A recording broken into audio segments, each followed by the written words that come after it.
ಶ್ರೀ ಗುರುಭ್ಯೋ ನಮಃ. ಹರಿ ಓಂ.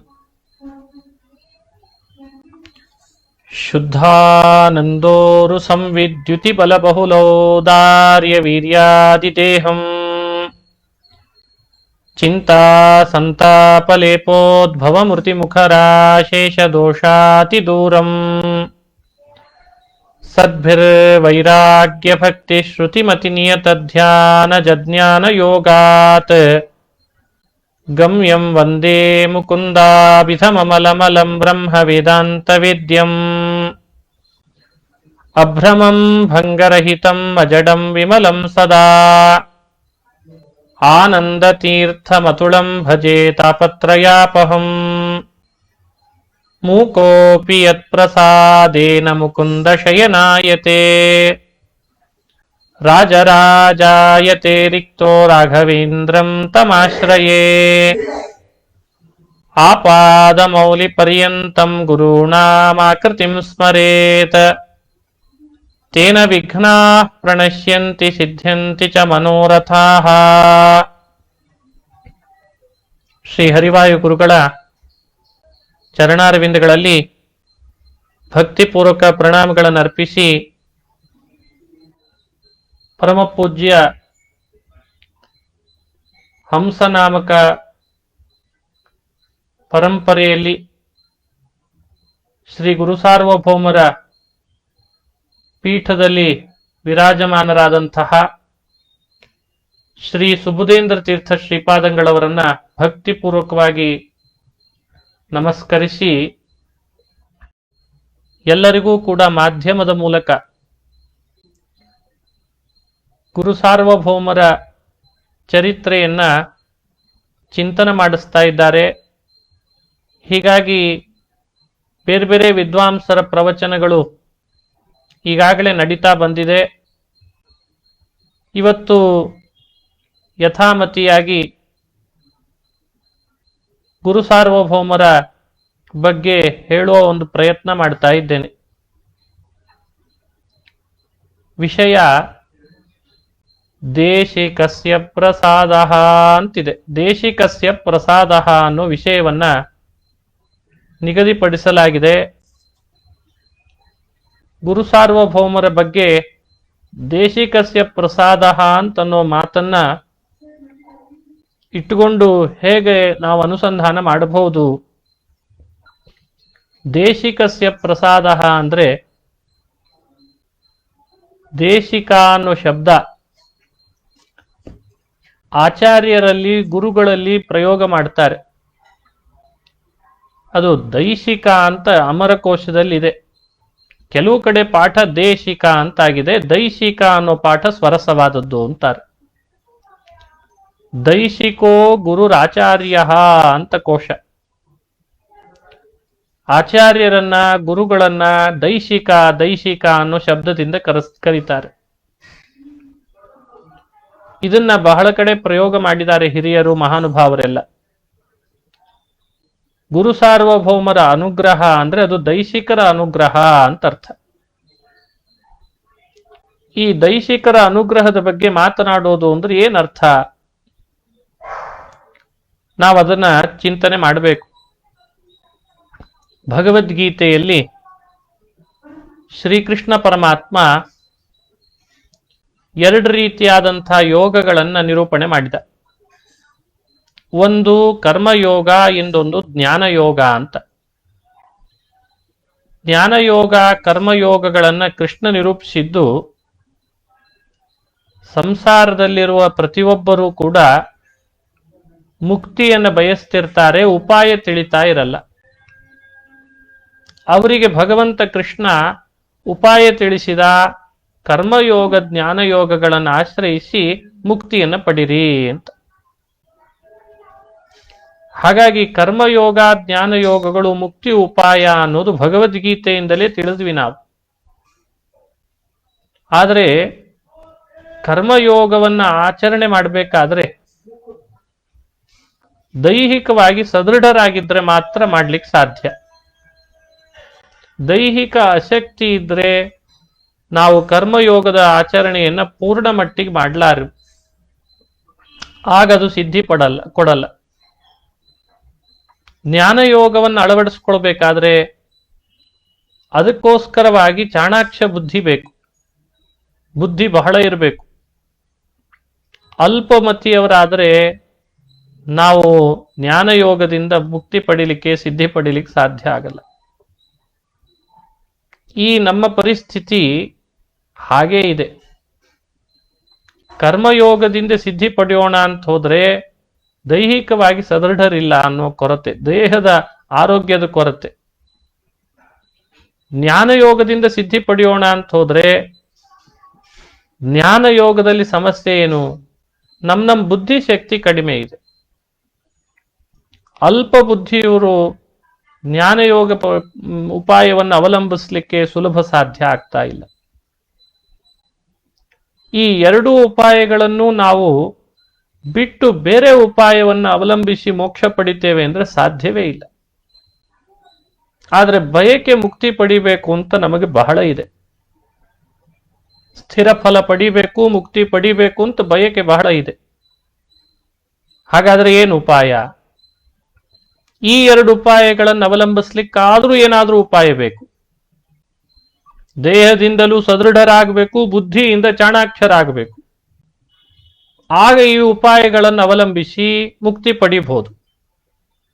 ನಮಗೆ ಇವೆರಡರದ್ದು ಕೊರತೆ ಇದೆ, ಏನ್ ಮಾಡೋಣ ಅಂತ ಪ್ರಶ್ನೆ ನಮಗೆಲ್ಲ ಉದ್ಭವಿಸ್ತದೆ. ಇಂಥ ಸಂದರ್ಭದೊಳಗೆ ಈ ಎರಡೂ ಉಪಾಯಗಳನ್ನ ನಾವು ಅವಲಂಬಿಸ್ಲಿಕ್ಕೋಸ್ಕರ ಒಂದು ಉಪಾಯ ಮಾಡ್ಲಿಕ್ಕೆ ಬರ್ತದೆ. ಅದು ಯಾವ ಉಪಾಯ ಅಂದ್ರೆ ಅದೇ ದೈಶಿಕಸ್ಯ ಪ್ರಸಾದ ಅಂತಂತಾರೆ. ಗುರು ಸಾರ್ವಭೌಮರ ಅನುಗ್ರಹ ಅನ್ನುವಂಥ ಉಪಾಯವನ್ನ ನಾವು ಅವಲಂಬಿಸಿಬಿಟ್ರೆ ಕೆಲವು ದಿನಗಳ ಕಾಲ ಅದನ್ನೇ ಅವಲಂಬಿಸಿ ಅವರ ಅನುಗ್ರಹವನ್ನ ಪಡೆದು ಬಿಟ್ರೆ ಅದು ನಮಗೇನ್ ತಂದು ಕೊಡ್ತದೆ ಅಂದ್ರೆ ಜ್ಞಾನಯೋಗ ಹಾಗೂ ಕರ್ಮಯೋಗಗಳನ್ನ ಹೇಗೆ ನಾವು ಆಚರಣೆಗೆ ತರಬೇಕು, ಅವಲಂಬಿಸ್ಬೇಕು, ಅದಕ್ಕೆ ಬೇಕಾದಂತಹ ದೈಹಿಕ ಶಕ್ತಿ, ಬುದ್ಧಿಯ ಸಾಮರ್ಥ್ಯ, ಇದೆಲ್ಲ ಗುರು ಸಾರ್ವಭೌಮರ ಪ್ರಸಾದ ಕೊಡ್ತೀವಿ. ಹಾಗಾಗಿ ಇದು ಬಹಳ ದೊಡ್ಡ ಇಂಟರ್ನಲ್ ಕಲೆಕ್ಷನ್. ಮನುಷ್ಯನ ಸಾಧನೆಗೆ ಬಹುಮುಖ್ಯವಾಗಿರೋದು ಜ್ಞಾನಯೋಗ, ಕರ್ಮಯೋಗಗಳು. ಅವುಗಳಿಗೆ ಮನುಷ್ಯ ನೇರವಾಗಿ ಪ್ರವೇಶಿಸಲಿಕ್ಕೆ ದೇಹದ ಸದೃಢತೆ, ಬುದ್ಧಿಯ ಚಾಣಾಕ್ಷತೆ ಬೇಕು. ಆ ಬುದ್ಧಿ ಚಾಣಾಕ್ಷತೆ, ದೇಹ ಸದೃಢತೆಗಾಗಿ ದೈಶಿಕಸ್ಯ ಪ್ರಸಾದ, ಗುರು ಸಾರ್ವಭೌಮರೆಂಬ ದೈಶಿಕರ ಅನುಗ್ರಹ ನಮ್ಮ ಮೇಲೆ ಆಗಬೇಕು. ನೇರವಾಗಿ ಇವತ್ತು ಜ್ಞಾನಯೋಗ, ಕರ್ಮಯೋಗಗಳನ್ನು ಅವಲಂಬಿಸ್ಲಿಕ್ಕೆ ಹೊರಟಾಗ ಎಷ್ಟು ಕಡೆಯಲ್ಲಿ ದೇಹದಿಂದ ಆಗುವ ಅಶಕ್ತಿಯ, ಅನಾರೋಗ್ಯದ ಪ್ರತಿಬಂಧಕಗಳಿಲ್ಲ ಹೇಳ್ರಿ. ಹಾಗಾಗಿ ಗುರುಗಳನ್ನು ಆಶ್ರಯಿಸಿರೋಣದ್ರಿಂದಲೇ ಅವುಗಳನ್ನೆಲ್ಲ ದೂರ ಮಾಡ್ಕೊಂಡು ಮುಂದೆ ಹೋಗ್ಲಿಕ್ಕೆ ಸಾಧ್ಯ. ಇದನ್ನ ನಾವು ಮನಸ್ಸಿನಲ್ಲಿ ಇಟ್ಟುಕೊಂಡು ನಮ್ಮ ಬದುಕಿನುದ್ದಕ್ಕೂ ಮೋಕ್ಷದ ದಾರಿಯಲ್ಲಿ ಬರುವ ವಿಘ್ನಗಳ ಪರಿಹಾರಕ್ಕೋಸ್ಕರ ಅವಶ್ಯವಾಗಿ ದೈಶಿಕಸ್ಯ ಪ್ರಸಾದ, ಗುರು ಸಾರ್ವಭೌಮರ ಅನುಗ್ರಹದ ಯೋಗವನ್ನು ಅವಲಂಬಿಸಲೇಬೇಕು ಅಂತ ಅರ್ಥ. ಇದನ್ನ ನಾವು ಇಲ್ಲಿ ಚಿಂತನೆ ಮಾಡ್ತಾ ಇದ್ದೇವೆ. ದೈಶಿಕಸ್ಯ ಪ್ರಸಾದ ಅನ್ನೋ ಮಾತಿನಲ್ಲಿ ಬಹಳ ಅರ್ಥ ಅಡಗಿದೆ. ಯಾವ ತರಹ ಈ ಮಾತನ್ನ ಚಿಂತಿಸಬಹುದು ಅಂತನ್ಲಿಕ್ಕೆ ಒಂದು ನೋಡಿದ್ವಿ. ಜ್ಞಾನಯೋಗ, ಕರ್ಮಯೋಗಗಳು ಅಸಾಧ್ಯ ಅಂತ ಅನಿಸಿದ್ರು ದೈಶಿಕ ಪ್ರಸಾದ ಯೋಗ ಅನ್ನೋದು ಸಾಧ್ಯವಿದೆ. ಪ್ರಸಾದ ಯೋಗವನ್ನು ಅವಲಂಬಿಸಿ ಆದರೂ ಜ್ಞಾನಯೋಗ, ಕರ್ಮಯೋಗಗಳನ್ನು ಮುಂದೆ ಅವಲಂಬಿಸೋಣ, ಇದು ಒಂದರ್ಥ. ಇನ್ನೊಂದು ಅಭಿಪ್ರಾಯದಲ್ಲಿ ದೈಶಿಕಸ್ಯ ಪ್ರಸಾದ ಅನ್ನೋದು ಉಪಲಕ್ಷಣೆಯ ನಾವು ಅನುಸಂಧಾನ ಮಾಡಬೇಕಾಗಿರೋದು. ಮುಕ್ತಿಗೋಸ್ಕರ ಅವರ ಅನುಗ್ರಹ ಬೇಕು, ಗುರು ಸಾರ್ವಭೌಮರ ಅನುಗ್ರಹ ಬೇಕು, ಆ ಪ್ರಸಾದ ಯೋಗ ಬೇಕು ಅಂತ ಒಂದರ್ಥ ಆಯ್ತು. ಇನ್ನೊಂದು ಚಿಂತನೆ ಮಾಡ್ಲಿಕ್ಕೆ ಬರ್ತದೆ. ದೈಶಿಕಸ್ಯ ಪ್ರಸಾದ ಅನ್ನೋ ಶಬ್ದ ಇದೆಯಲ್ಲ, ಇದು ಗುರು ಅನುಗ್ರಹ ಅನ್ನೋ ಅರ್ಥದಲ್ಲೇ ಬಳಕೆ ಮಾಡ್ತಾರೆ. ನಮ್ಮ ಪ್ರಯತ್ನ ಹಾಗೂ ಗುರು ಅನುಗ್ರಹ ಇವೆರಡರಲ್ಲಿ ಮುಕ್ತಿಯನ್ನು ತಂದುಕೊಡ್ಲಿಕ್ಕೆ ಯಾವುದು ಪ್ರಮುಖವಾದದ್ದು ಅನ್ನೋ ಒಂದು ಚರ್ಚೆ ನಡೀತದೆ. ನಮ್ಮ ಪ್ರಯತ್ನ ಹಾಗೂ ಗುರು ಅನುಗ್ರಹ. ಈ ಚರ್ಚೆಯಲ್ಲಿ ವೇದವ್ಯಾಸರು ಕೊಟ್ಟಂತಹ ಉತ್ತರ ಏನು ಅಂದ್ರೆ, ಲಿಂಗಭೂಯಸ್ತ್ವಾತ್. ಉಪನಿಷತ್ತುಗಳನ್ನ ಸೂಕ್ಷ್ಮವಾಗಿ ಅವಲೋಕನೆ ಮಾಡಿ ನೋಡ್ರಿ, ಸತ್ಯಕಾಮಾದಿ ಕಥೆಗಳನ್ನ. ಅಲ್ಲಲ್ಲಿ ಸತ್ಯಕಾಮಾದಿ ಕಥೆಗಳು ಬರುವಾಗ ಕೆಲವು ಕಡೆಯಲ್ಲಿ ಜ್ಞಾನ ಸಂಪಾದನೆ ಮಾಡಿಬಿಡ್ತಾನೆ. ಉಪನಿಷತ್ನಲ್ಲಿ ಬರ್ತದೆ, ಬೇರೆ ಬೇರೆಯವರಿಂದ ಜ್ಞಾನ ಪಡಿತಾನೆ, ಆದ್ರೆ ಅದು ಫಲ ಕೊಡಲ್ಲ, ಸಿದ್ಧಿ ಕೊಡಲ್ಲ. ಹಾಗಾಗಿ ಆಚಾರ್ಯರಿಂದಲೇ ಬೇಕು ಅಂತ ಮತ್ತೆ ಉಪದೇಶ ಮಾಡಿಸ್ಕೊಳ್ತಾನೆ. ಇದು ಉಪನಿಷತ್ನಲ್ಲಿ ಬೇರೆ ಬೇರೆ ಪ್ರಸಂಗಗಳಲ್ಲಿ ಹೇಳಿರುವಂತಹ ಮಾತು. ಹಾಗಾಗಿ ನಮ್ಮ ಪ್ರಯತ್ನ ಹಾಗೂ ಗುರು ಅನುಗ್ರಹಗಳ ಎರಡರಲ್ಲಿ ನಮ್ಮ ಪ್ರಯತ್ನಕ್ಕಿಂತಲೂ ಗುರು ಅನುಗ್ರಹ ಬಹಳ ಮುಖ್ಯ, ಅದು ಸಿದ್ಧಿ ಕೊಡ್ಲಿಕ್ಕೆ ಕಾರಣ ಆಗ್ತದೆ ಅಂತ ಬ್ರಹ್ಮಸೂತ್ರ ಭಾಷ್ಯಗಳಲ್ಲಿ ಭಗವತ್ಪಾದರು ಈ ಅಭಿಪ್ರಾಯವನ್ನು ನಮಗೆ ಮಂಡಿಸ್ತಾರೆ. ನಾವಿವತ್ತು ಬೇರೆ ಬೇರೆ ಉಪಾಯ ಮಾಡಿ ಒಂದಿಷ್ಟು ಸಾಹಿತ್ಯ ಕಲ್ತು ವಿದ್ಯೆ ಕಲ್ತ್ವಿ ಅಂತ ವಿದ್ಯೆಯನ್ನ ಜ್ಞಾನವನ್ನು ಏನೋ ಸಂಪಾದನೆ ಮಾಡ್ತೇವೆ ಅಂತ ಹೋಗಿ ಮಾಡಿಬಿಡಬಹುದು. ಆದ್ರೆ ಅದು ಮೋಕ್ಷವನ್ನು ತಂದು ಕೊಡಲ್ಲ. ಮುಕ್ತಿ ತಂದು ಕೊಡ್ಲಿಕ್ಕೆ ಸಾಧನವಾದದ್ದು ಅಂದ್ರೆ ಯದ್ದದ್ಯಾತ್ ಸುಪ್ರಸನ್ನಧೀಹಿ ಅಂತಂದಿದ್ದಾರೆ. ಎಂಥ ಜ್ಞಾನ ಮುಕ್ತಿಯನ್ನು ತಂದುಕೊಡ್ತದೆ ಅಂದ್ರೆ, ಯಥಾ ಕಥಂಚಿತ್ ನಾವು ಏನೋ ಅಧ್ಯಯನ ಮಾಡಿ ಜ್ಞಾನ ಪಡೆದಿರ್ತೇವೆ ಅಂತಿದೆ ಅಲ್ಲ, ಅದು ಮುಕ್ತಿ ತಂದು ಕೊಡಲ್ಲ. ಯದ್ದದ್ಯಾತ್ ಸುಪ್ರಸನ್ನಧೀಹಿ ಓಂ ಪ್ರಧಾನವದೇವ ಹಿ ತದುಕ್ತಂ ಅಂತಾರೆ. ಪ್ರಧಾನವದೇವ ಹಿ ತದುಕ್ತ. ವಿದ್ಯಾ ಪ್ರದಾನ ಮಾಡುವ ಗುರುಗಳು ಪ್ರಸನ್ನರಾಗಿ ಮಾಡಬೇಕು ಅಂತಿದೆ. ಅವರು ಪ್ರಸನ್ನರಾಗಿ ವಿದ್ಯಾ ಪ್ರದಾನ ಮಾಡಿದರೆ ಮಾತ್ರ ನಮಗೆ ಸಿದ್ಧಿ ಬರ್ತದೆ. ಇದು ಬ್ರಹ್ಮಸೂತ್ರಗಳು ನಮಗೆಲ್ಲ ನಿರ್ಣಯಿಸಿಕೊಡುವಂಥ ಅಪೂರ್ವವಾದ ಅನುಸಂಧಾನ. ಹಾಗಾಗಿ ಶಿಷ್ಯ ಪ್ರಯತ್ನ ಹಾಗೂ ಗುರುಪ್ರಸಾದಗಳಲ್ಲಿ ಗುರುಪ್ರಸಾದ ಲಬ್ಧವಾದಂತಹ ಜ್ಞಾನವೇ ಮುಕ್ತಿ ಸಾಧನ ಅಂತ ಚಿಂತನೆ ಮಾಡಿಸ್ತಾರೆ. ಇದನ್ನ ಮನಸ್ಸಿನಲ್ಲಿಟ್ಟುಕೊಂಡು ದೈಶಿಕಸ್ಯ ಪ್ರಸಾದ ಅಂತಂತಾರೆ. ಸ್ಥಿರ ಫಲ ವಿಧಯೇ ದೈಶಿಕಸ್ಯ ಪ್ರಸಾದ. ಸ್ಥಿರ ಫಲ ಅಂದ್ರೆ ಮುಕ್ತಿ ಫಲ. ಅದನ್ನು ನಾವು ಸಂಪಾದಿಸಬೇಕು ಮೋಕ್ಷವನ್ನ ಅಂತಾದ್ರೆ, ಮುಕ್ತಿ ಬಯಸುವ ಪ್ರತಿಯೊಬ್ಬನೂ ಗುರು ಸಾರ್ವಭೌಮರ ಪ್ರಸಾದ ಅನುಗ್ರಹಕ್ಕೆ ಪಾತ್ರರಾಗುವಂತೆ, ಅವರಿಂದ ನಾವು ಯಾವ ರೀತಿ ಅನುಗ್ರಹಕ್ಕೆ ಪಾತ್ರ ಆಗುವಂತೆ ಮಾಡ್ಕೊಳ್ತೇವೋ ಅಷ್ಟಷ್ಟು ನಮಗೆ ಸಿದ್ಧಿಯನ್ನು ಉಂಟು ಮಾಡ್ತದೆ. ಇದು ದೈಶಿಕಸ್ಯ ಪ್ರಸಾದ ಅನ್ನೋ ಮಾತಿನಲ್ಲಿ ಅದನ್ನು ನಮಗೆ ಚಿಂತನೆ ಕೊಡ್ತಾ ಇದ್ದಾರೆ. ಇನ್ನೊಂದು ಅಭಿಪ್ರಾಯ, ದೈಶಿಕ ಅಂದ್ರೆ ಗುರು, ದೈಶಿಕ ಅಂದ್ರೆ ಆಚಾರ್ಯ. ಆಚಾರ್ಯರು ಗುರುಗಳು, ಅವರನ್ನೇ ದೈಶಿಕರು ಅಂತ ಕರಿಬೇಕು. ಗುರು ಸಾರ್ವಭೌಮರ ಪ್ರಸಾದ ಅಂತಂದ್ರೆ ಬಹಳ ಜನರಿಗೆ ಅವರೊಬ್ಬರದೇ ಅಂತ ಒಂದು ಕಲ್ಪನೆ ಇದೆ, ಅವರೊಬ್ಬರ ಅನುಗ್ರಹ ಅಂತ. ಅದಕ್ಕೆ ದೈಶಿಕ ಅನ್ನೋ ಸಾಮಾನ್ಯ ಪದವನ್ನು ಆಡಿದ್ದಾರೆ. ಅವರು ಒಬ್ಬರ ಅನುಗ್ರಹ ಅಂದ್ರೆ ಅಭಿಪ್ರಾಯ ಅವ್ರ ಹಿಂದೆ ಬಂದವರು ಎಲ್ಲರ ಅನುಗ್ರಹ ಅಂತ ಹೇಳಿ ಅರ್ಥ. ಅದಕ್ಕೆ ದೈಶಿಕ ಅನ್ನೋ ಶಬ್ದದಿಂದ ನಾವಿಲ್ಲಿ ಬರೀ ಗುರು ಸಾರ್ವಭೌಮರು ಅಂತಲ್ಲ, ಅವರೊಬ್ಬರ ಗ್ರಂಥವನ್ನ ಅವರ ಅನುಗ್ರಹವನ್ನ ಮಾಡ್ಕೊಂಡ್ವಿ ಅಂತಾದ್ರೆ ಉಳಿದವರ ಅನುಗ್ರಹ ಹಾಗೇ ಆಗ್ತದೆ ಅಂತ ಅರ್ಥ. ಇದು ದೈಶಿಕಸ್ಯ ಪ್ರಸಾದ. ಈ ಚಿಂತನೆಯನ್ನು ಕೊಡ್ಲಿಕ್ಕೋಸ್ಕರವಾಗಿ ಈ ಶಬ್ದವನ್ನು ಆಡ್ತಾರೆ. ಬಹಳ ಜನರಿಗೆ ಅಲ್ಲ, ಇವರ ಅನುಗ್ರಹ ಮಾಡ್ಕೊಳ್ಳೋದ್ರಿಂದ ಉಳಿದವ್ರದ್ದೆಲ್ಲರ ಅನುಗ್ರಹ ಹೇಗಾಗ್ಲಿಕ್ಕೆ ಸಾಧ್ಯ ಅಂತ ಪ್ರಶ್ನೆ ಉಳಿಬಹುದು. ಆದರೆ ಗುರು ಸಾರ್ವಭೌಮರ ಚರಿತ್ರೆ ಅವರ ಮಹಿಮೆಯನ್ನು ಅನುಸಂಧಾನ ಮಾಡುವಾಗ ಅವರು ಎಲ್ಲೆಡೆಯಲ್ಲೂ ಕೂಡ ನೀವು ಯೋಚನೆ ಮಾಡಿ ಅವರಿಗಿಂತ ಹಿರಿಯರನ್ನ ಎಲ್ಲೂ ಬಿಟ್ಟುಕೊಡಲ್ಲ. ಅವರಿಗೆ ಗೌರವ, ಅವರಿಗೆ ಸಲ್ಲಿಸಬೇಕಾದಂತಹ ರೀತಿಯಲ್ಲಿ ಆದರವನ್ನು ಸಲ್ಲಿಸಿ ಅವರ ಮೂಲಕವಾಗಿ ತಮ್ಮ ಎಲ್ಲ ವಿಷಯಗಳನ್ನು ಕೂಡ ಪರಿಚಯಿಸ್ತಾರೆ ಹೊರತು ಸ್ವತಂತ್ರವಾಗಿ ಯಾವ ಅಭಿಪ್ರಾಯವನ್ನು ಮಂಡಿಸಲ್ಲ.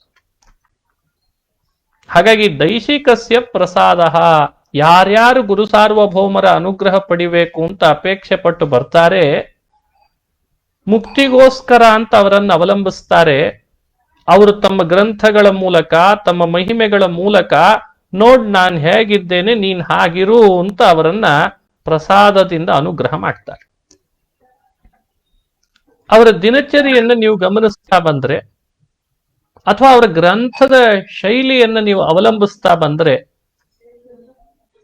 ಅವರು ದೈಶಿಕಸ್ಯ ಪ್ರಸಾದ, ತಾವು ಸ್ಥಿರ ಫಲ ಪಡೀಲಿಕ್ಕೆ ತಮಗಿಂತ ಗುರುಗಳ ಪ್ರಸಾದವನ್ನು ಅವಲಂಬಿಸಿದ್ದೇವೆ. ನಾನ್ ಹೇಗೆ ಅವಲಂಬಿಸಿದ್ನೋ ನನ್ನನ್ನು ಅವಲಂಬಿಸೋರು ಹಾಗೆ ಅವಲಂಬಿಸ್ಲಿ, ನನಗಿಂತ ಹಿರಿಯರನ್ನ. ಇದು ದೈಶಿಕಸ್ಯ ಪ್ರಸಾದ. ಸೂಕ್ಷ್ಮ ಗಮನಿಸೋಣ. ಮಂತ್ರಾಲಯ ಪ್ರಭುಗಳ ಗುರುಭಕ್ತಿ ಎಷ್ಟು ಅದ್ಭುತ, ಅವರು ತಮ್ಮ ದೈಶಿಕರಲ್ಲಿ ಮಾಡಿದ ಭಕ್ತಿ ಎಷ್ಟು ಅದ್ಭುತ ಅಂತ. ಇದೇ ಇವತ್ತು ಇಷ್ಟು ಪ್ರಸಿದ್ಧಿ ಬರಲಿಕ್ಕೆ ಕಾರಣ. ಯದ್ದದ್ಯಾತ್ ಸುಪ್ರಸನ್ನಧೀಹಿ. ಗುರು ಸಾರ್ವಭೌಮರು ಸುಧೀಂದ್ರ ತೀರ್ಥರಲ್ಲಿ ಮಾಡಿದಂಥ ಭಕ್ತಿ ಅವರಿಗಿಷ್ಟು ಸಿದ್ಧಿಯನ್ನು ತಂದುಕೊಡ್ತದೆ. ಗುರು ಸಾರ್ವಭೌಮರು ವಿಜಯೇಂದ್ರ ತೀರ್ಥರಲ್ಲಿ ಮಾಡಿದಂಥ ಭಕ್ತಿ ಅಂದ್ರೆ ವಿಜಯೇಂದ್ರ ತೀರ್ಥ ದೈಶಿಕರ ಪ್ರಸಾದ ಗುರು ಸಾರ್ವಭೌಮರ ಮೇಲೆ ಎಷ್ಟಿದೆ, ಅದೇ ಇವತ್ತಿಷ್ಟು ಪ್ರಸಿದ್ಧಿ ತಂದುಕೊಡ್ತಂತೆ. ಗುರು ಸಾರ್ವಭೌಮರು ತಮಗಿಂತ ಹಿರಿಯರಾದ ವ್ಯಾಸರಾಜರು, ಜಯತೀರ್ಥ ದೈಶಿಕರಲ್ಲಿ ಮಾಡಿದಂತಹ ಭಕ್ತಿ, ಆ ಜಯತೀರ್ಥ ದೈಶಿಕರ ಪ್ರಸಾದ ಗುರು ಸಾರ್ವಭೌಮರಿಗೆ ಇಂಥ ದೊಡ್ಡ ಸ್ಥಾನವನ್ನು ತಂದುಕೊಡ್ತದೆ. ಗುರು ಸಾರ್ವಭೌಮರು ಭಗವತ್ಪಾದರಲ್ಲಿ ಮಾಡಿದಂತಹ ಏನು ಭಕ್ತಿ ಇದೆ, ವಿಶೇಷವಾಗಿ ಭಗವತ್ಪಾದರ ಪ್ರಸಾದ ಅವರ ಮೇಲಾಗಿದೆ. ಅದಕ್ಕೆ ಅವರಿಗೆ ಇಷ್ಟು ದೊಡ್ಡ ವ್ಯಕ್ತಿತ್ವ ಬಂತದ್ದು. ಹೀಗೆ ದೈಶಿಕಸ್ಯ ಪ್ರಸಾದ ಅನ್ನೋ ಶಬ್ದ ನಿಮ್ಮೆಲ್ಲರ ಬದುಕಿನೊಳಗೆ ಗುರು ಸಾರ್ವಭೌಮರ ಆಕೃತಿ ಹಾಗೂ ಕೃತಿಗಳನ್ನ ಸೂಕ್ಷ್ಮ ಅವಲೋಕನ ಮಾಡಿದಾಗ ಅವರು ತಮ್ಮ ಹಿರಿಯರಾದ ತಮ್ಮ ಗುರು ಆಚಾರ್ಯರ ದೈಶಿಕರ ಪ್ರಸಾದ ಪಡೆದರೂ ನಾವು ಕೂಡ ನಮ್ಮ ದೈಶಿಕರಾದ ಮಂತ್ರಾಲಯ ಗುರು ಸಾರ್ವಭೌಮರ ಪ್ರಸಾದ ಪಡಿಬೇಕು. ಅಂದ್ರನೇ ಸ್ಥಿರ ಫಲ ಪಡಿಲಿಕ್ಕೆ ಸಾಧ್ಯ. ಇದೇ ತತ್ವ. ಇನ್ಯಾವ ಉಪಾಯ ಮಾಡಿಯೂ ಕೂಡ ನಾವು ಸ್ಥಿರ ಫಲ, ಮೋಕ್ಷ ಫಲ ಪಡಿಲಿಕ್ಕೆ ಸಾಧ್ಯ ಇಲ್ಲ ಅಂತ ಅರ್ಥ. ಎಂಥ ಅದ್ಭುತ ನೋಡ್ರಿ ಇದು. ಇದರ ಬಗ್ಗೆ ವಾದೀಂದ್ರ ತೀರ್ಥರ ದೃಷ್ಟಿಕೋನವನ್ನು ಅವಲಂಬಿಸಿ ಯಾವ್ಯಾವ ಅಭಿಪ್ರಾಯಗಳಲ್ಲಿ, ಯಾವ್ಯಾವ ಸಂದರ್ಭಗಳಲ್ಲಿ ಮಂತ್ರಾಲಯ ಗುರು ಸಾರ್ವಭೌಮರು ತಮ್ಮ ಹಿರಿಯರ ತಮ್ಮ ದೈಶಿಕರ ಪ್ರಸಾದವನ್ನ ಸಂಪಾದಿಸಿದರು, ಅದರಿಂದ ಏನ್ ಲಾಭ ಆಯಿತು, ಇದೆಲ್ಲ ನಾವು ಅವರ ಸ್ತೋತ್ರದಲ್ಲಿ ಚಿಂತನೆ ಮಾಡ್ತಾ ಬರ್ತಾರೆ. ನೋಡಿ, ಗುರು ಸಾರ್ವಭೌಮರು ಪೂರ್ವಾಶ್ರಮದಲ್ಲಿರುವಾಗಲೇ, ಅಂದ್ರೆ ಮಹಾಭಾಷ್ಯ ವೆಂಕಟ ಭಟ್ಟರು ಅಂತ ಕರಿತಿದ್ರು ಅವರಿಗೆ. ವೆಂಕಟನಾಥಾಚಾರ್ಯರು, ಮಹಾಭಾಷ್ಯ ವೆಂಕಟನಾಥಾಚಾರ್ಯರು. ಆಗ ಅವರು ಮೊದಲು ರಚನೆ ಮಾಡಿದಂತಹ ಒಂದು ಗ್ರಂಥ ಅದು ತಮ್ಮ ದೈಶಿಕ ಪ್ರಸಾದ. ಅಂದ್ರೆ ಆದಿಗುರುಣಾಂ ಶ್ರೀಮನ್ಮಧ್ವಾಚಾರ್ಯಾಣಾಂ ಹೃತ್ ಕಮಲ ಮಧ್ಯ ನಿವಾಸಿ ಅಂತ ಪ್ರಾತಃ ಸಂಕಲ್ಪ ಗದ್ಯದಲ್ಲಿ ಮಂತ್ರಾಲಯ ಗುರು ಸಾರ್ವಭೌಮರೇ ಹೇಳಿದಂಥ ಮಾತು. ಸ್ವತಃ ಮಂತ್ರಾಲಯ ಪ್ರಭುಗಳೇ ಹೇಳ್ತಾರೆ, ಅಸ್ಮದಾದಿ ಗುರುಣಾಂ ಅಂತಾರೆ. ಇನ್ನೇನು ಬೇಕು ಹೇಳಿ, ಬೇರೆಯವರು ಹೇಳಿದ ಮಾತಲ್ಲ ಇದು. ಅಸ್ಮದಾದಿ ಗುರುಣಾಂ ಶ್ರೀಮದ್ ಆನಂದ ತೀರ್ಥ ಭಗವತ್ಪಾದಾಚಾರ್ಯಾಣ, ನಮ್ಮ ಆದಿಗುರುಗಳಾದ ಆನಂದ ತೀರ್ಥ ಭಗವತ್ಪಾದರ ಅವರದೇ ಪ್ರೇರಣೆಯಿಂದ, ಅವರದೇ ಅನುಗ್ರಹದಿಂದ ತತ್ ಸಂಸ್ಮೃತಿ ಪೂರ್ವಕಂ ಶಯನಾತ್ ಸಮುತ್ಥಾಯ ಅಂತ ಹೇಳಿ ನನ್ನೊಳಗಿದ್ದು ಪ್ರೇರಣೆ ಮಾಡುವ ವಾಯುದೇವರಿಂದ ಅಂತ ಸ್ವತಃ ಭಗವತ್ಪಾದರ ಮಹಿಮೆಯನ್ನ, ಅವರ ಪ್ರಸಾದವನ್ನ ಮಂತ್ರಾಲಯ ಪ್ರಭುಗಳು ಪ್ರಾತಃ ಸಂಕಲ್ಪ ಗದ್ಯದಲ್ಲಿ ಚಿಂತನೆ ಮಾಡ್ತಾರೆ. ದೈಶಿಕಸ್ಯ ಪ್ರಸಾದ ಅನ್ನೋದ್ರದ್ದು ಉಪಲಕ್ಷಣೆಯ ಚಿಂತನೆ ಮಾಡ್ತಾ ಹೋದ್ರೆ ಎಷ್ಟು ಅರ್ಥ ಬರ್ತದೆ ನೋಡಿ. ಹಾಗಾಗಿ ಮಂತ್ರಾಲಯ ಗುರು ಸಾರ್ವಭೌಮರು ಅವರ ಆದಿಗುರುಗಳಾದ ಭಗವತ್ಪಾದರ ಸ್ಮರಣೆಯನ್ನು ಮಾಡಿ ಅವರ ಅನುಗ್ರಹಕ್ಕೆ ಪಾತ್ರರಾಗಿ ಇವತ್ತು ಯತಿಗಳಾದರು ಅಂತ ಕೇಳ್ತೇವೆ. ಯೋಚನೆ ಮಾಡಬೇಕಾದದ್ದು ನಾವು. ಯತಿ ಅಂತಂದ್ರೆ ಸಂಗತ್ಯಾಗ ಮಾಡೋದೇ ಯತಿ. ದುರ್ಜನರ ಸಂಘ, ವೈಷಯಿಕ ಸಂಘ ಬಿಡೋದೇ ಯತಿ. ಹಾಗಾದ್ರೆ ದೈಶಿಕಸ್ಯ ಪ್ರಸಾದ, ಸ್ವತಃ ವೆಂಕಟನಾಥಾಚಾರ್ಯರಾದಾಗ ತಾವು ಮಧ್ವರಲ್ಲಿ ಭಕ್ತಿ ಮಾಡಿ, ಭಗವತ್ಪಾದರಲ್ಲಿ ಭಕ್ತಿ ಮಾಡಿ, ಅಣುಮಧ್ವ ವಿಜಯದ ವ್ಯಾಖ್ಯಾನ ರಚಿಸಿ, ಆ ರಚನೆಯ ಪ್ರಭಾವದಿಂದ ಅವರ ಪ್ರಸಾದಕ್ಕೆ ಪಾತ್ರರಾದ್ರು. ಅಂದ್ರೆ ಸನ್ಯಾಸ ಅನ್ನೋ ಪ್ರಸಾದಕ್ಕೆ ಪಾತ್ರರಾದ್ರು, ಸಂಗತ್ಯಾಗ ಅನ್ನೋ ಪ್ರಸಾದಕ್ಕೆ ಪಾತ್ರರಾದ್ರು. ಇದು ದೈಶಿಕಸ್ಯ ಪ್ರಸಾದ. ಇದನ್ನ ತಾವು ಸ್ವತಃ ಆಚರಣೆ ಮಾಡಿ ತಂದದ್ರಿಂದ ನಮಗೆ ಸಂದೇಶ ಕೊಡ್ತಾರೆ. ಮುಕ್ತಿಗೆ ಸಾಧನವಾದ ನಿಸ್ಸಂಗತೆ, ಅಸಂಗತೆ ಎನ್ನುವುದನ್ನ ದೈಶಿಕಸ್ಯ ಪ್ರಸಾದ, ಇದು ನನ್ನ ಅನುಗ್ರಹದಿಂದ ಪಡಿಲಿಕ್ಕೆ ಸಾಧ್ಯ. ನಾನು ನನ್ನ ಭಗವತ್ಪಾದರಾದ ಆದಿಗುರುಗಳಾದ ಆಚಾರ್ಯರ ಅನುಗ್ರಹದಿಂದ ಪಡೆದಿದ್ದೇನೆ. ಸರ್ವತೋ ಮನಸ್ಸೋ ಅಸಂಗಃ ಅನ್ನೋ ಭಾಗವತದ ಧರ್ಮ ಬಹಳ ಅದ್ಭುತವಾದದ್ದು. ಭಾಗವತದ 11ನೇ ಸ್ಕಂದದಲ್ಲಿರುವ ಎಲ್ಲ ಭಾಗವತ ಧರ್ಮಗಳನ್ನು ಸ್ವತಃ ತಮ್ಮಲ್ಲಿ ಅವರ ದೈಶಿಕರ ಅನುಗ್ರಹದಿಂದ ಸಂಪಾದಿಸಿದಂತಹ ಘನ ವ್ಯಕ್ತಿತ್ವ ಅದು ಮಂತ್ರಾಲಯ ಗುರು ಸಾರ್ವಭೌಮರ ವ್ಯಕ್ತಿತ್ವ.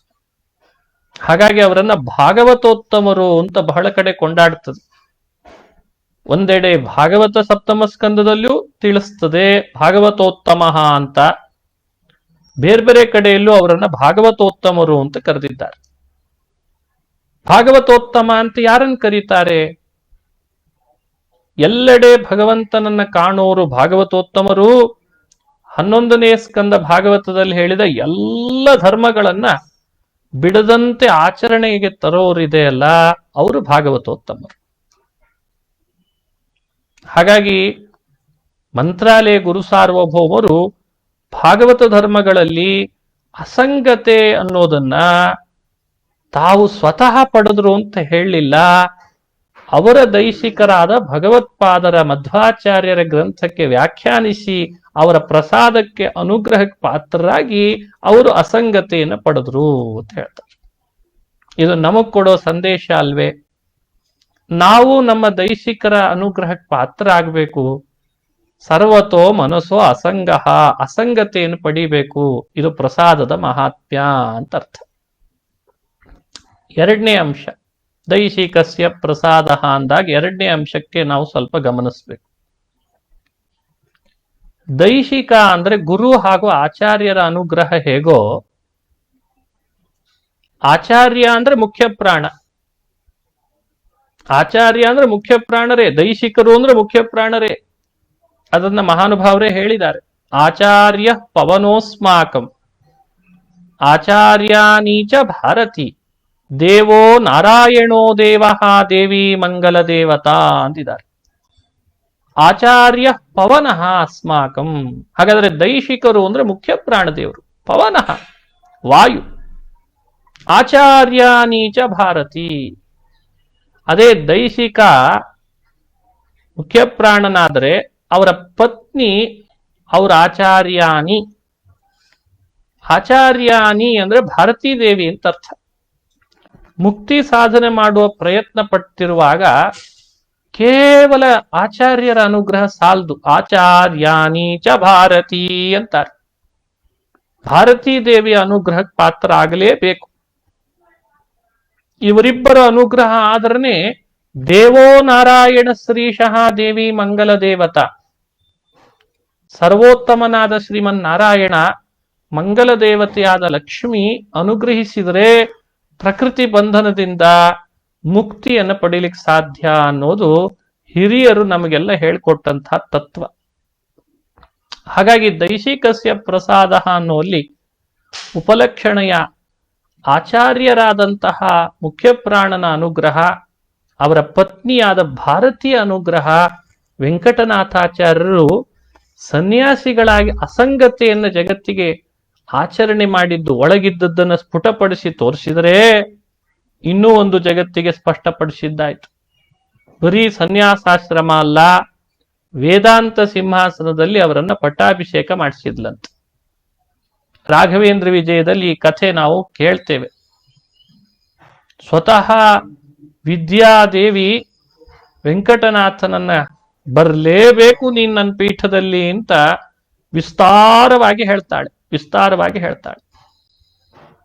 ಹಾಗಾಗಿ ಸುಧೀಂದ್ರ ತೀರ್ಥರ ಹತ್ರ ಹೋಗಿ ಹೀಗೆ ಬಂದಿದ್ಲು ವಿದ್ಯಾದೇವಿ ಅಂತ ಅರಿಕೆ ಮಾಡಿಕೊಂಡು ಮೊದಲು ಬೇಡ ಅಂತ ಬಂದಿದ್ರು. ಆಮೇಲೆ ಸ್ವತಃ ತಾವೇ ಅದಕ್ಕೆ ಒಪ್ಪಿಗೆ ಕೊಟ್ಟು ವೇದಾಂತ ಸಿಂಹಾಸನದಲ್ಲಿ ಕೂಡೋ ಹಾಗಾಯ್ತು.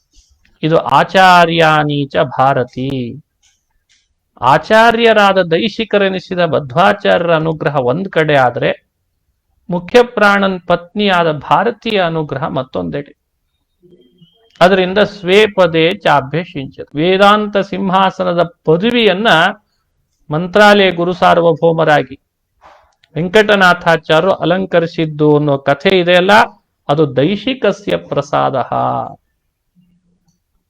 ಇದೆಲ್ಲ ನಂದಲ್ಲಪ್ಪ, ಇದು ನನ್ನ ಆಚಾರ್ಯಾನಿಯ ಅನುಗ್ರಹ, ನಾನ್ ಪೀಠದಲ್ಲಿ ಬಂದದ್ದು ಅಂತ. ಇದನ್ನ ಅನುಸಂಧಾನ ಮಾಡ್ಲಿ ಅಂತಾರೆ ಮಹಾನುಭಾವರು. ಹಾಗಾದ್ರೆ ಬದುಕಿನಲ್ಲಿ ನಾವು ಕೂಡ ಅದು ಲೌಕಿಕ ಪದವಿನೇ ಇರಬಹುದು, ವೈದಿಕ ಪದವಿನೇ ಇರಬಹುದು. ಇದು ತಾನಾಗೆ ನಮ್ಮ ಹತ್ರ ಬರ್ತದೆ ಅಂತ ಯಾರೂ ಭಾವಿಸಬಾರ್ದು. ಇದ್ರ ಹಿಂದೆ ಆಚಾರ್ಯಾನೀಚ ಭಾರತಿ, ಆ ಭಾರತೀ ದೇವಿಯ ಅನುಗ್ರಹ ಇದ್ರೆ ಮಾತ್ರ ಇಂಥ ಪದವಿಯನ್ನ ನಾವು ಅಲಂಕರಿಸ್ಲಿಕ್ಕೆ ಸಾಧ್ಯ ಅಂತ ಅರ್ಥ. ಇದು ನಾವಿಲ್ಲಿ ತಿಳಿಬೇಕಾದ ಎರಡನೇ ಅಂಶ. ಮತ್ತೊಂದು ವಿಶೇಷ ಅಂದ್ರೆ, ಗುರು ಸಾರ್ವಭೌಮರ ಕೃತಿಗಳಲ್ಲಿ ದೈಶಿಕ ಪ್ರಸಾದ ಎಷ್ಟೆಷ್ಟು ಕಡೆಯಲ್ಲಿ ನಮಗೆ ಕಂಡು ಬರ್ತದೆ ಅಂತನ್ಲಿಕ್ಕೆ ನೀವು ಗಮನಿಸ್ರಿ.